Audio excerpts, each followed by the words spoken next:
If you suddenly can't touch your screen or your screen is not responding correctly on your Samsung or Android phone, here's a quick way to go about fixing this. So simply, wherever you are on your phone, you'll press down on the volume down and the power button together at the same time. Some phones need you to do this for 15 seconds or 30 seconds, but just go ahead and make sure you're holding them down together like this and keep holding it. Nothing's gonna happen yet. Hold it and just remain holding them together like this. Don't let go, and you'll see this here. Once you see this, go ahead and release. And just give it a few seconds, it's going to restart. It's basically called a soft reset, so don't worry, it's not gonna do anything bad to your phone. It just kind of forces your phone to reset.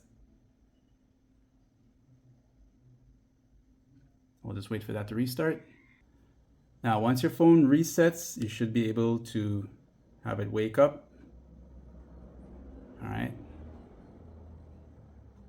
This phone's just a bit slow, but yeah. So you should be able to have that response there. And if not, then that means your phone got some serious issues. You probably dropped it really hard. And that's it. Like and sub.